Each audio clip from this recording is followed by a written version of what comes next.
Joining Melissa for our last conversation are the founder and owner of Revolt, Sean Combs,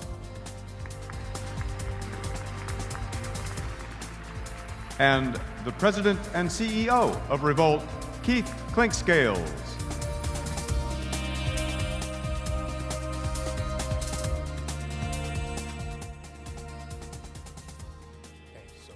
Good morning.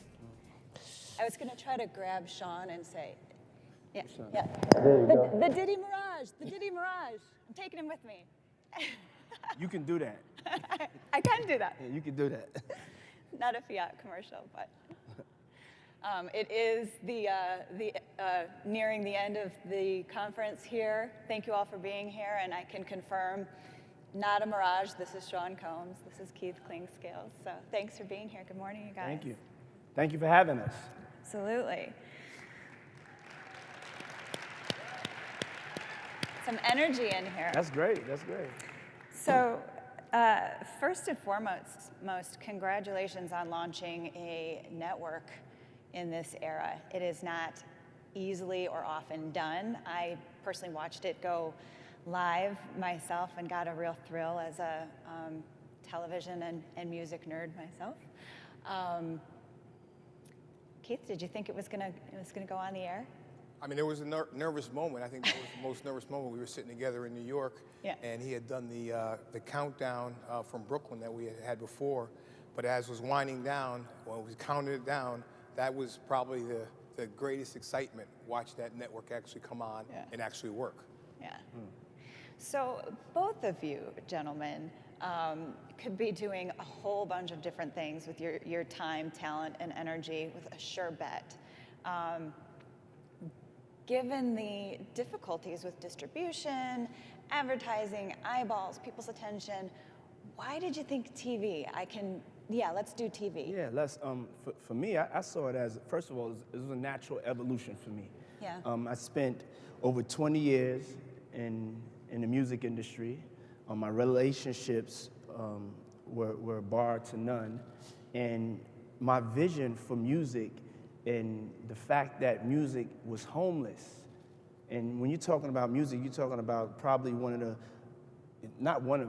the greatest cultural platforms of communication worldwide. And,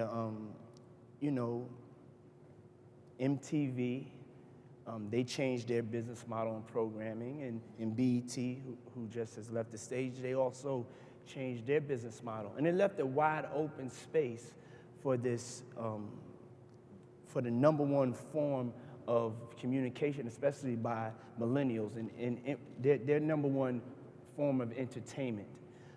As far as television, people ask me that all the time. Why would you get a television network? Television is about to be, over, and the internet is coming, and this, and that. For me, I see it differently. I see the distributors, taking advantage of technology and evolving. And also I saw it as an opportunity to create a worldwide brand and follow in the footsteps of ESPN and CNN.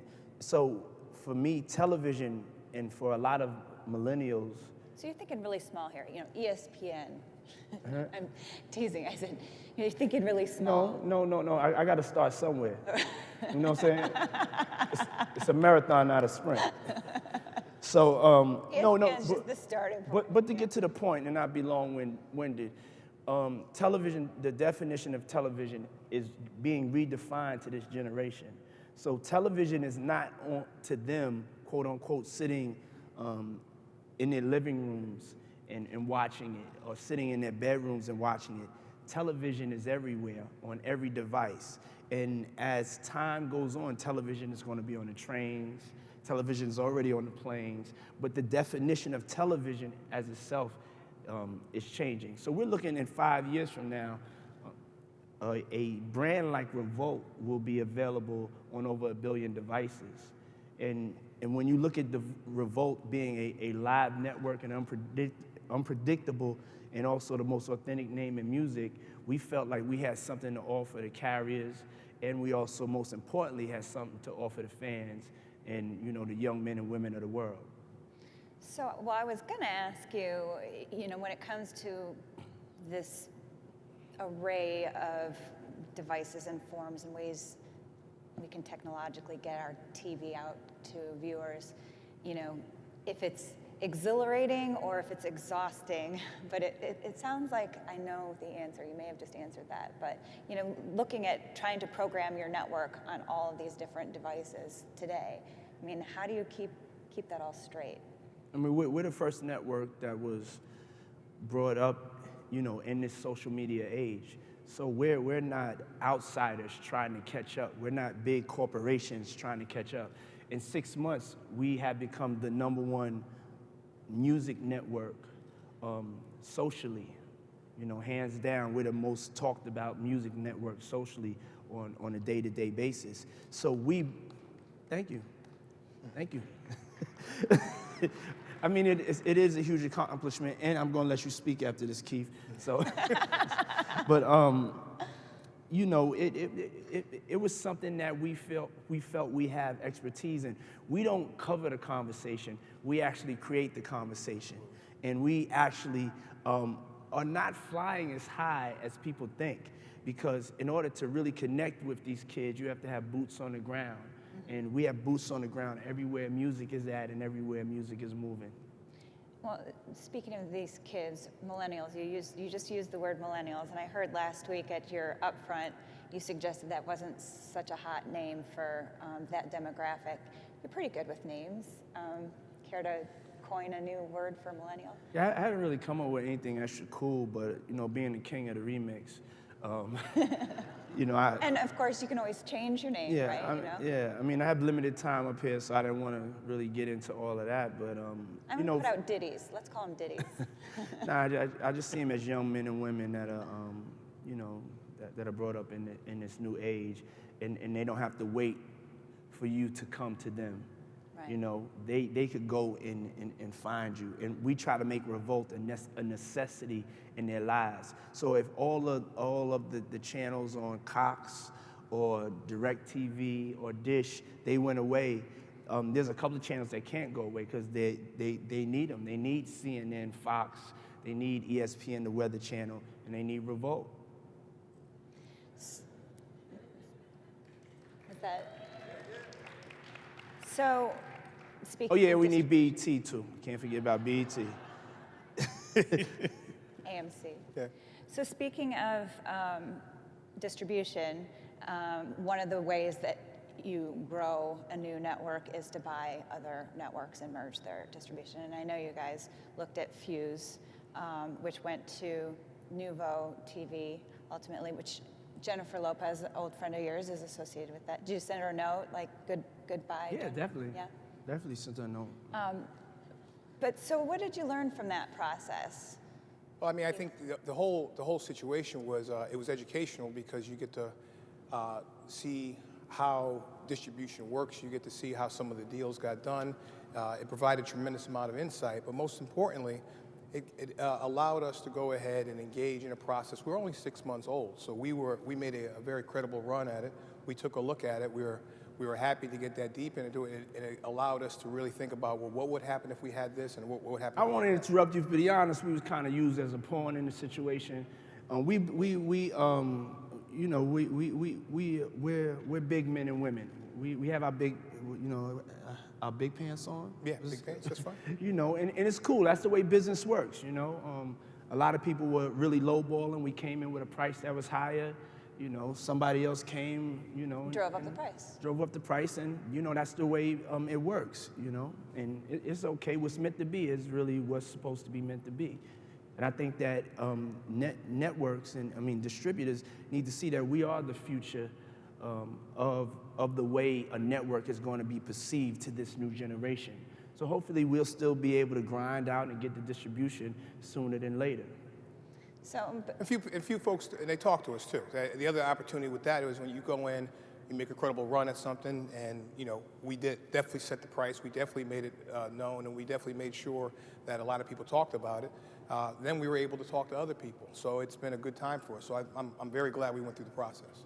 So like Sean said, it sounds, not to put words in your mouth, but it sounds like you said, you sent a signal, we're serious. Very. And we've got money to spend. And did you sort of unearth other potential suitors or partners in this process? Well, not only that, you also get a good sense of, what can you bring to distributors? What is the unique thing that you bring? You get a good sense of self. So early on, the energy that Sean is talking about, bringing a voice to young people, making sure that we serve these kids all the time, making sure that we're respectful to what they really want to do. That kind of insight is valuable to cable operators, and that's what we're looking to bring. And you got to understand, there's no network catering or no brand that's actually catering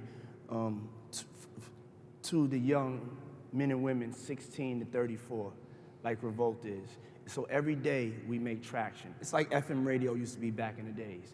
They had the heart and the fearlessness to do things that had that connectivity to the young men and women of America, and that's what we do every day. So how are you measuring your success? Being a new network, you've been on the air for 6 months. We measure on the advertising response that we've gotten is phenomenal. You mentioned the fiat situation earlier. For a network of our size to have fiat, to have some of the advertisers we have is awesome. Anheuser-Busch, we've gone on and on with HP and Procter & Gamble. We've had a number of awesome partners. Beats. Beats goes on and on. So we've been great there. We've had excellent social media, excellent reach that way. So for a voice and impact, artists have showed up. We've had over 300 different artists show up at our studio in Los Angeles, come and make appearances, discuss it to their social media contacts. So we feel very strong about where we are, and we are not just relevant, we're influential. And that's the most important thing, to really work with these young folks. I'm gonna give y'all a tip. If y'all had a chance, and this is legal, by the way, too, because it's a privately owned company.